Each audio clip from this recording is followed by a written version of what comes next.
Hi എല്ലാവർക്കും നമസ്കാരം. PSC അവേഴ്സിൻ്റെ മറ്റൊരു സെക്ഷനിലേക്ക് എല്ലാവർക്കും സ്വാഗതം. ഇന്നത്തെ സെക്ഷനിൽ നമ്മൾ 7ാം ക്ലാസ്സിലെ തുല്യതാ ടെക്സ്റ്റ് ബുക്കിലെ ജനാധിപത്യവും അവകാശങ്ങളും എന്ന 8ാമത്തെ ചാപ്റ്ററാണ് നോക്കാൻ പോകുന്നത്. അപ്പോൾ നമുക്ക് തുടങ്ങാം. എന്താണ് ജനാധിപത്യം എന്ന് എബ്രഹാം ലിങ്കൺ ഒരു ഡെഫിനിഷൻ പറഞ്ഞിട്ടുണ്ട്. അതെന്താണെന്ന് നോക്കാം.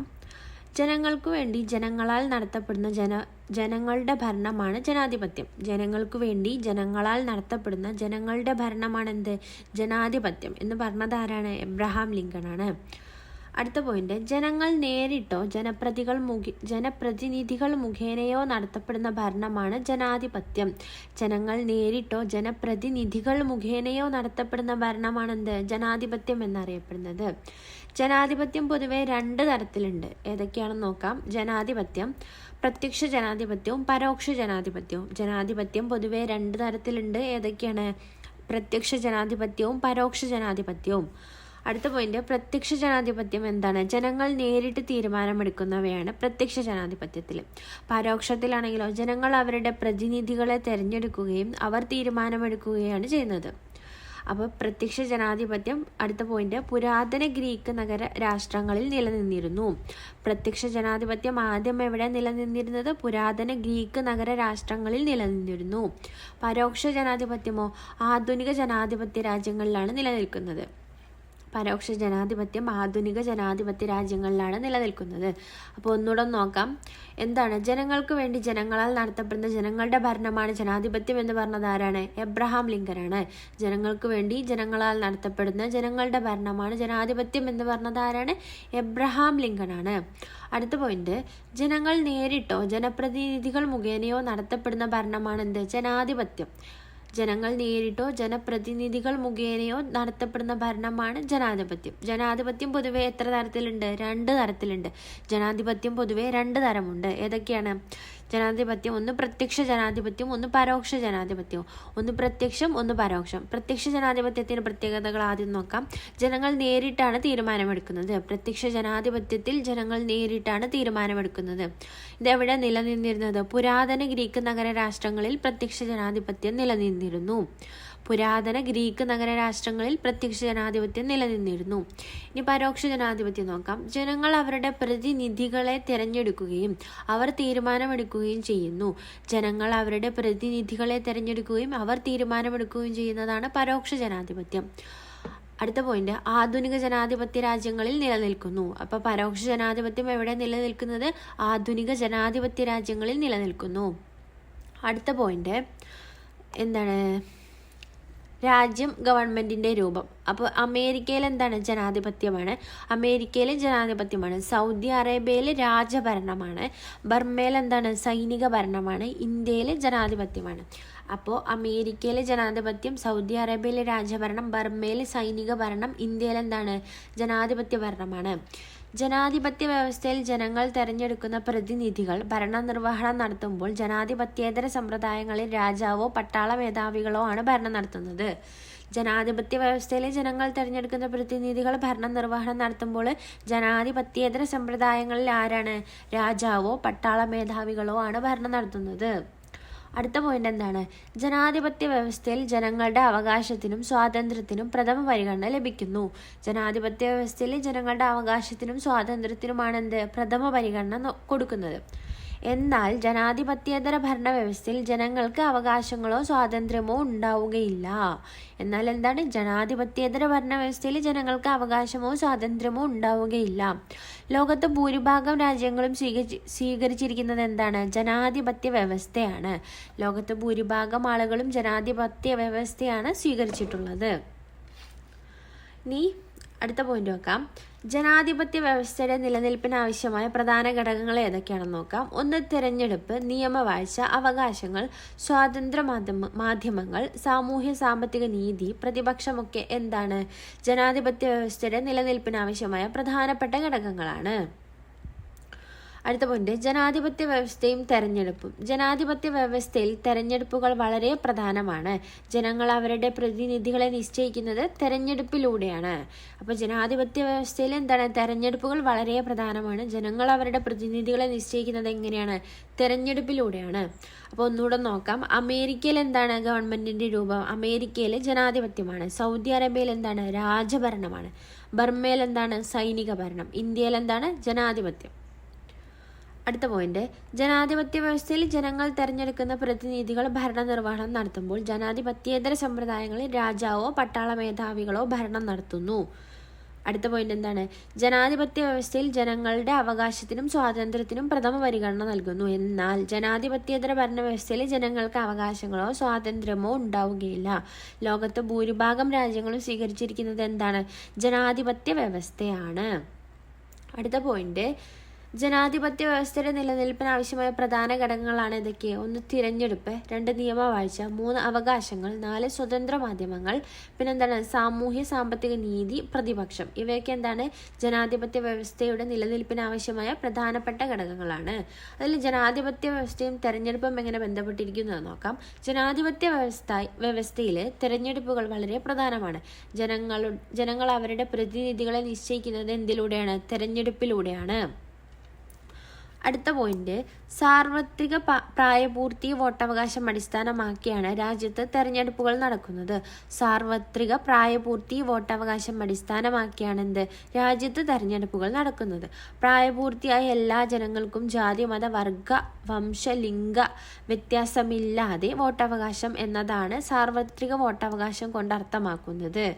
ഇന്ത്യയിൽ 18 വയസ്സ് പൂർത്തിയായ എല്ലാവർക്കും വോട്ടവകാശമുണ്ട്. ഇന്ത്യയിൽ 18 വയസ്സ് പൂർത്തിയായ എല്ലാവർക്കും എന്താണ്, വോട്ടവകാശമുണ്ട്. അടുത്ത പോയിന്റിൽ ജനാധിപത്യ വ്യവസ്ഥയും അവകാശങ്ങളെയും കുറിച്ചാണ്. ജനാധിപത്യ ജീവിതത്തിന് അനിവാര്യമായ ഘടകമാണ് അവകാശങ്ങൾ. ജനാധിപത്യ ജീവിതത്തിന് അനിവാര്യമായ ഘടകമാണ് അവകാശങ്ങൾ.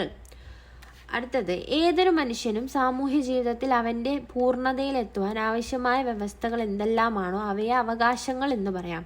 അപ്പോൾ അവകാശത്തിന് ഒരു ഡെഫിനിഷൻ H.J. ലാസ്കി എന്താണ് പറഞ്ഞത്, ഏതൊരു മനുഷ്യനും സാമൂഹ്യ ജീവിതത്തിൽ അവൻ്റെ പരിപൂർണതയിലെത്തുവാൻ ആവശ്യമായ വ്യവസ്ഥകൾ എന്തെല്ലാമാണോ അവയെ അവകാശങ്ങൾ എന്ന് പറയാമെന്ന് പറഞ്ഞു. ഒന്നുകൂടെ നോക്കാം. സാർവത്രിക പ്രായപൂർത്തി വോട്ടവകാശം അടിസ്ഥാനമാക്കിയാണ് ഇന്ത്യയിൽ തെരഞ്ഞെടുപ്പുകൾ നടത്തുന്നത്. പ്രായപൂർത്തിയായ എല്ലാ ജനങ്ങൾക്കും ജാതി മത വർഗ വംശ ലിംഗ വ്യത്യാസമില്ലാതെ വോട്ടവകാശം എന്നതാണ് സാർവത്രിക വോട്ടവകാശം കൊണ്ട് അർത്ഥമാക്കുന്നത്. ഇന്ത്യയിൽ എത്ര വയസ്സ് പൂർത്തിയായിട്ടുള്ള ആൾക്കാർക്കാണ് വോട്ടവകാശം ഉള്ളത്? ഇന്ത്യയിൽ 18 വയസ്സ് പൂർത്തിയായ എല്ലാവർക്കും വോട്ടവകാശമുണ്ട്. അടുത്ത പോയിന്റ് എന്താണ്, ജനാധിപത്യ വ്യവസ്ഥയും അവകാശങ്ങളും. ജനാധിപത്യ ജീവിതത്തിന് അനിവാര്യമായ ഘടകമാണ് അവകാശങ്ങൾ.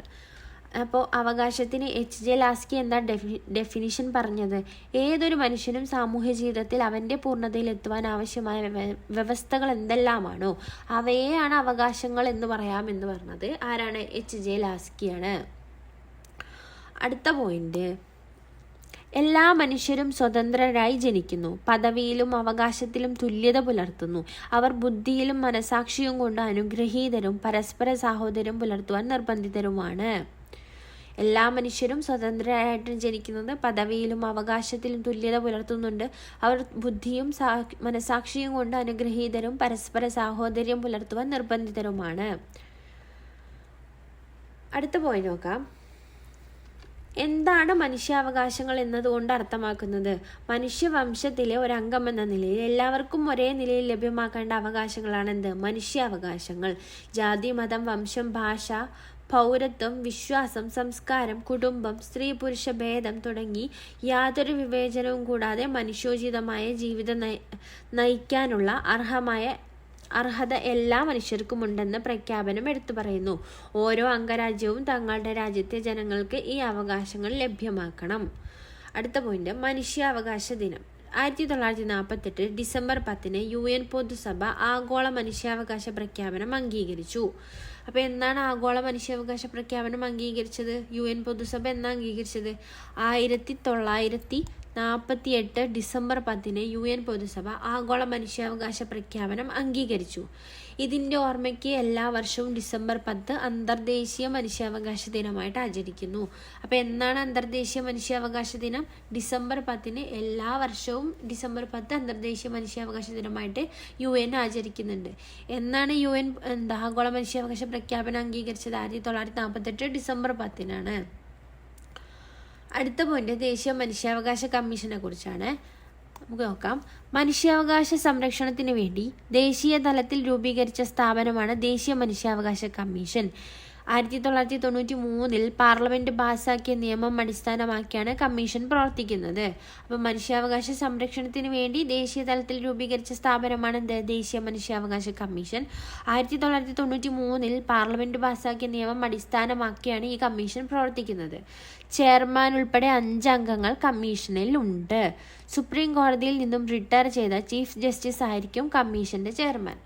അപ്പം മനുഷ്യാവകാശ സംരക്ഷണത്തിന് വേണ്ടി ദേശീയ തലത്തിൽ രൂപീകരിച്ച സ്ഥാപനമാണ് ദേശീയ മനുഷ്യാവകാശ കമ്മീഷൻ. എന്നാണ് 1993 പാർലമെന്റ് പാസാക്കിയ നിയമം അടിസ്ഥാനമാക്കിയാണ് കമ്മീഷൻ പ്രവർത്തിക്കുന്നത്. ചെയർമാൻ ഉൾപ്പെടെ 5 അംഗങ്ങൾ കമ്മീഷനിൽ ഉണ്ട്. സുപ്രീം കോടതിയിൽ നിന്നും റിട്ടയർ ചെയ്ത ചീഫ് ജസ്റ്റിസ് ആയിരിക്കും കമ്മീഷന്റെ ചെയർമാൻ. അടുത്ത പോയിന്റ് എന്താണ്? ചുമതലകളാണ്. മനുഷ്യാവകാശ കമ്മീഷന്റെ ചുമതലകൾ എന്തൊക്കെയാണെന്ന് നോക്കാം. കമ്മീഷൻ ലഭിക്കുന്ന പരാതികളിൽ അന്വേഷണം നടത്തി നടപടി നിർദ്ദേശിക്കുക. മനുഷ്യാവകാശ കമ്മീഷന്റെ ചുമതലകളാണ് കമ്മീഷന് ലഭിക്കുന്ന പരാതികളിൽ അന്വേഷണം നടത്തി നടപടി സ്വീകരിക്കണം. അടുത്ത പോയിന്റ് പരാതിയില്ലാതെയും മനുഷ്യാവകാശ ലംഘനം ഉണ്ടായാൽ കമ്മീഷന് നടപടി കൈക്കൊള്ളാം. അപ്പോൾ ഒരാൾ പരാതി കൊടുത്തില്ലാച്ചാലും അവിടെ മനുഷ്യാവകാശ ലംഘനം ഉണ്ടായാൽ കമ്മീഷന് നടപടി കൈക്കൊള്ളാം. അടുത്ത പോയിന്റ് ജയിലുകളും മറ്റും സന്ദർശിച്ച് അന്തേവാസികളുടെ ക്ഷേമത്തിനാവശ്യമായ നടപടി നിർദ്ദേശിക്കുക. ജയിലുകളും മറ്റും സന്ദർശിച്ച് അന്തേവാസികളുടെ ക്ഷേമത്തിനാവശ്യമായ നടപടി നിർദ്ദേശിക്കുക. അടുത്ത പോയിന്റ് മനുഷ്യാവകാശ സംരക്ഷണവുമായി ബന്ധപ്പെട്ട ഗവേഷണ പഠനങ്ങൾ പ്രോത്സാഹിപ്പിക്കുക. മനുഷ്യാവകാശ സംരക്ഷണവുമായി ബന്ധപ്പെട്ട ഗവേഷണ പഠനങ്ങൾ പ്രോത്സാഹിപ്പിക്കുക. അടുത്ത പോയിന്റ് ദേശീയ തലത്തിൽ രൂപം നൽകിയ കമ്മീഷന്റെ ചുവട് പിടിച്ച് സംസ്ഥാനങ്ങളിലും മനുഷ്യാവകാശ കമ്മീഷനുകൾക്ക് രൂപം നൽകിയിട്ടുണ്ട്. ഇതുകൂടാതെ വിവിധ വിഭാഗം ജനങ്ങളുടെ അവകാശ സംരക്ഷണം ലക്ഷ്യമിട്ട് വിവിധ കമ്മീഷനുകളും ഇന്ത്യയിൽ പ്രവർത്തിക്കുന്നുണ്ട്. അപ്പോൾ കമ്മീഷനുകളും എന്തൊക്കെയാണെന്ന് നോക്കാം. കമ്മീഷനുകൾ ദേശീയ വനിതാ കമ്മീഷൻ എന്താണ്? സ്ത്രീകളുടെ സംരക്ഷണം ലക്ഷ്യമാക്കിയിട്ടാണ് വന്നത്. ദേശീയ വനിതാ കമ്മീഷൻ സ്ത്രീകളുടെ സംരക്ഷണം ലക്ഷ്യമാക്കിയിട്ടാണ് വന്നത്. അടുത്തത് പട്ടികജാതി പട്ടികവർഗ കമ്മീഷൻ എന്താണ്? ദുർബല വിഭാഗങ്ങളുടെ താല്പര്യങ്ങൾ സംരക്ഷിക്കുന്നതിന് വേണ്ടി വന്ന കമ്മീഷനാണ് പട്ടികജാതി പട്ടികവർഗ കമ്മീഷൻ. അടുത്ത പോയിന്റ് ബാലാവകാശ കമ്മീഷൻ. കുട്ടികളുടെ അവകാശ സംരക്ഷണം ലക്ഷ്യമാക്കി വന്നതാണ് ബാലാവകാശ കമ്മീഷൻ. അടുത്തത് ന്യൂനപക്ഷ കമ്മീഷൻ. ന്യൂനപക്ഷ അവകാശ സംരക്ഷണം ലക്ഷ്യമാക്കി വന്നതാണ് ന്യൂനപക്ഷ കമ്മീഷൻ. അപ്പോൾ ഒന്നുകൂടെ നോക്കാം. മനുഷ്യാവകാശ കമ്മീഷന്റെ ചുമതലകളാണ് കമ്മീഷൻ ലഭിക്കുന്ന പരാതികളിൽ അന്വേഷണം നടത്തി നടപടി നിർദ്ദേശിക്കണം. അടുത്തത് പരാതിയില്ലാതെയും മനുഷ്യാവകാശ ലംഘനം ഉണ്ടായാൽ കമ്മീഷന് നടപടി കൈക്കൊള്ളാവുന്നതാണ്. അടുത്തത് ജയിലുകളും മറ്റും സന്ദർശിച്ച് അന്തേവാസികളുടെ ക്ഷേമത്തിന് ആവശ്യമായ നടപടി നിർദ്ദേശിക്കുക. അടുത്ത പോയിന്റ് എന്താണ്? മനുഷ്യാവകാശ സംരക്ഷണവുമായി ബന്ധപ്പെട്ട ഗവേഷണ പഠനങ്ങൾ പ്രോത്സാഹിപ്പിക്കുക. പിന്നെ ദേശീയ തലത്തിൽ രൂപം നൽകിയ കമ്മീഷനെ ചുവട് പിടിച്ച് സംസ്ഥാനങ്ങളിലും മനുഷ്യാവകാശ കമ്മീഷനുകൾക്ക് രൂപം നൽകിയിട്ടുണ്ട്. ഇതുകൂടാതെ വിവിധ വിഭാഗം ജനങ്ങളുടെ അവകാശം സംരക്ഷിക്കാൻ ലക്ഷ്യമിട്ട് വിവിധ കമ്മീഷനുകളും ഇന്ത്യയിൽ പ്രവർത്തിക്കുന്നുണ്ട്. ആ കമ്മീഷനുകൾ ഏതൊക്കെയാണെന്ന് നോക്കാം. ഒന്ന് ദേശീയ വനിതാ കമ്മീഷൻ. അതിൻ്റെ ലക്ഷ്യം എന്താണ്? സ്ത്രീകളുടെ സംരക്ഷണം ലക്ഷ്യമിട്ട് വന്ന കമ്മീഷനാണ് ദേശീയ വനിതാ കമ്മീഷൻ. അടുത്തത് എന്താണ്? പട്ടികജാതി പട്ടികവർഗ കമ്മീഷനാണ്. ഇവിടെ എന്താ ലക്ഷ്യം വെച്ചിട്ടുണ്ട്? ദുർബല വിഭാഗങ്ങളുടെ താല്പര്യ സംരക്ഷണം ലക്ഷ്യമാക്കി വന്ന കമ്മീഷനാണ് പട്ടികജാതി പട്ടികവർഗ കമ്മീഷൻ. അടുത്ത പോയിന്റാണ് ബാലാവകാശ കമ്മീഷൻ. ബാലാവകാശ കമ്മീഷന്റെ ലക്ഷ്യം എന്താണ്? കുട്ടികളുടെ അവകാശ സംരക്ഷണമാണ് ബാലാവകാശ കമ്മീഷന്റെ ലക്ഷ്യം. അടുത്ത പോയിന്റ് ന്യൂനപക്ഷ കമ്മീഷനാണ്. എന്താണ് ഇതിന്റെ ലക്ഷ്യം? ന്യൂനപക്ഷ അവകാശ സംരക്ഷണം ലക്ഷ്യമാക്കി വന്ന കമ്മീഷനാണ് ന്യൂനപക്ഷ കമ്മീഷൻ. അപ്പോൾ ഇത്രയാണ് ഈ ചാപ്റ്ററിൽ ജനാധിപത്യവും അവകാശങ്ങളും എന്ന ചാപ്റ്ററിൽ നമുക്ക് ഇമ്പോർട്ടൻ്റ് ആയിട്ടുള്ള പോയിന്റ് മാത്രമേ ഞാൻ എടുത്ത് പറഞ്ഞിട്ടുള്ളൂ. അപ്പോൾ നിങ്ങൾക്ക് നമ്മുടെ ചാനൽ ഇഷ്ടപ്പെടുകയാണെങ്കിൽ എല്ലാവരും ലൈക്ക് ചെയ്യൂ, ഷെയർ ചെയ്യൂ, കമൻറ്റ് ചെയ്യൂ. നിങ്ങളുടെ അഭിപ്രായങ്ങളും നിർദ്ദേശങ്ങളൊക്കെ കമൻറ്റ് ബോക്സിൽ അറിയിക്കൂ. പിന്നെ